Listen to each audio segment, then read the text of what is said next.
with Chris Weston. He's joining us from IG in Melbourne. Morning, Chris. Thanks for joining us. Morning. Okay, so Ukraine is obviously the key focus again. U.S. Treasuries, yields continuing to fall. That really was the main sort of game through the overnight period, wasn't it? I think you can take a step back and actually say the moves in US Treasuries and European government bonds as well has probably been the main talking point this whole year, to be honest, Nadine. I mean, everyone came into the year thinking US 10-year was going to be at 3.75 by the end of the year. It's now, as you say, they're 2.33, and it probably looks if you wouldn't certainly be looking to short US Treasuries in any size at the moment. We saw another bond auction this year in the 7-year that was again very well bid, and that suggests that people in the primary market are still very happy to come out and buy US Treasuries despite the low yields at the moment. So I think that's an interesting phenomenon, especially when you've got GDP at 4.2%. Business investment, I think that was added about over 100 basis points to that figure, and that was up 8.4%. That's a very strong number, and jobless claims are also quite good. You would expect to see a bit of a sell-off in the bond market on the back of that. Didn't happen, as you say. Everyone's focusing on Ukraine. Forget really about what Obama was talking about with the Middle East. I think the key driver here is what's happening in Ukraine. The fact that the Ukraine president came out and basically cancelled a trip to Turkey, saying that the deterioration in the region has grown quite sharply.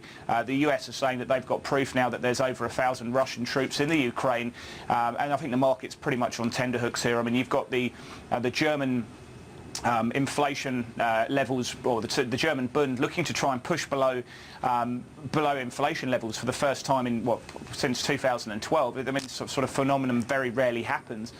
So I think it's definitely a risk-off night. I mean, we saw that in the bond market. We saw that with a slight bid coming through in the gold price. But yeah, I mean, US equities still remain firm, and I think US investors and traders still believe that this will end fairly well and probably remain a buying opportunity.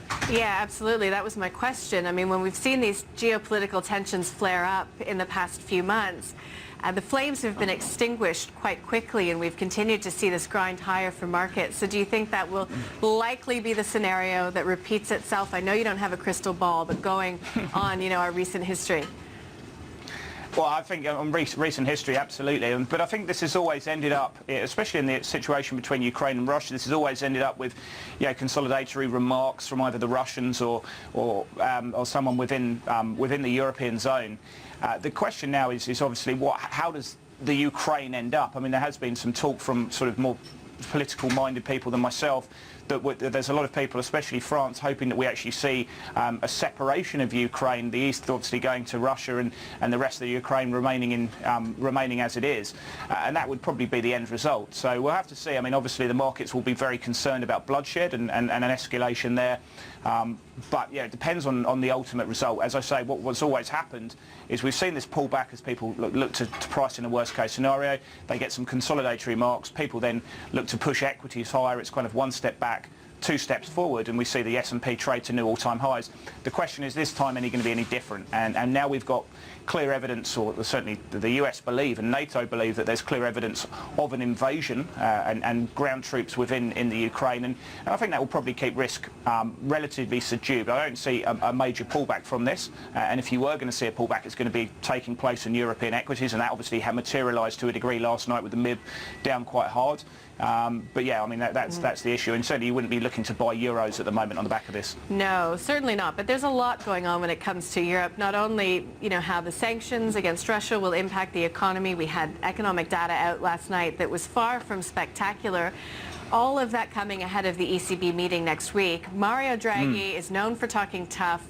Perhaps some in the marketplace saying that's all he really does when push comes to shove. Do you think anything in the data last night is going to change the outcome or influence the decision that's made next week? Or is any sort of further stimulus from the ECB off the table until the full effects of their previous round are felt in September? Great question. If you look at Nomura, I think are the only investment bank at the moment who are calling for aggressive action from the ECB next week. They're expecting deposit rates to be taken down to negative 20 basis points. That would cause a reaction because clearly they're on their own there, and their rationale is that the ECB need to be aggressive and show the market who's boss here, and that they stand firm and trying to beat deflation. Tonight's the key, though, Nadine. I mean, we've got the Eurogroup inflation numbers. They're expected to come out at 30 basis points. Now, 30 basis points is about 10 basis points lower from the prior month. I think the range is somewhere between 0.2 and 0.5%. We get below 0.2, then yeah, I think we'll probably expect some action from next week from the ECB. What we're expecting, or certainly what I'm expecting, is not a lot, to be honest. The Mario Draghi to repeat what he said at Jackson Hole, that they stand ready to do more if needed. I think you're absolutely right that they wait for more effects to see through from the TLTROs, which obviously take place in September and December.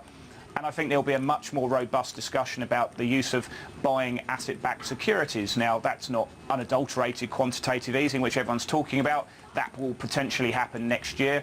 But the fact is that the ECB have hired BlackRock for their services and their knowledge about understanding the asset-backed security market is testament to the fact that they are nowhere near doing it at the moment, and that's one thing that market probably has factored in. So my best guess is we wait for tonight for the inflation number. If it's 30 basis points or above, I think they wait. And I think if you look at inflation expectations, which is the one Mario Draghi pointed to at Jackson Hole, we actually saw them tick up a little bit yesterday, up a couple of basis points, back above 2%. So yeah, I think the market has probably repriced itself to a small degree that we're not really expecting much in terms of action, but definitely rhetoric. I think you're absolutely spot on there. Okay. Let's talk about the here and now. You mentioned that data in Europe. We're expecting personal income and outlays in the US, which is a good one to watch tonight. But for the local market today, we've got iron ore down 1%, copper falling, the global market's lower, but reporting season continuing. I mean, where are you going to be looking for direction? I think on a headline basis, I mean, it's dead flat. We're calling the market up 4 points or so, and BHP is expected to be down about 1% based off its ADR. So you'd imagine, based on that the banks are going to hold up fairly well on open. It's really going to be a pretty testing day. Iron ore stocks, again, yeah, like you say, they're down heavily yesterday. The futures were down quite hard yesterday. I mean, when we went home, the Dalian iron ore futures were down 2.6%, so we had factored in a fairly big fall in the spot price overnight. Obviously, that materialised. The spot price in iron ore is very ugly right now. I mean, perhaps this is where the contrarians come out and say, amongst there's all this concern and panic and fear, this is when we like to buy. I mean, certainly that's what Buffett likes to do. But it's down 9 days in a row. It's up 1 day out of 14. I personally wouldn't be touching iron ore at the moment, to be honest. But this is where the contrarians like to play, and this kind of panic and fear. But yeah, I think it's going to be interesting from that perspective. As I say, the market was down heavily, the futures were down heavily. Will we see some further selling in that sector? Certainly BHP's ADR is suggestive that we will see a little bit of weakness there. But yeah, I think if you're looking at a more macro basis, for me it's going to be very interesting today to see what happens in private sector credit, but more so what happens in the Japanese inflation number there. We don't usually see a reaction in Japanese data, in Japanese markets on Japanese data. They tend to sort of be more influenced by what happens in the US, to be honest, and the dollar-yen impact.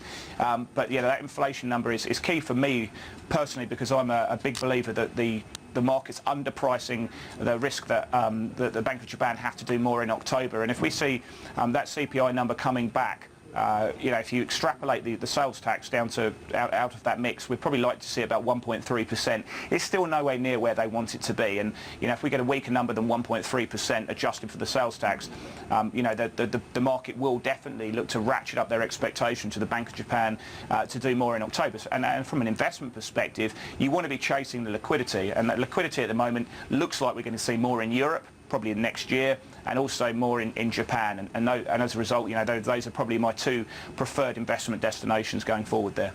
Great stuff, Chris. Covered lots of ground. Appreciate your time as always. Thanks, Nadine. Chris Weston from IG in Melbourne.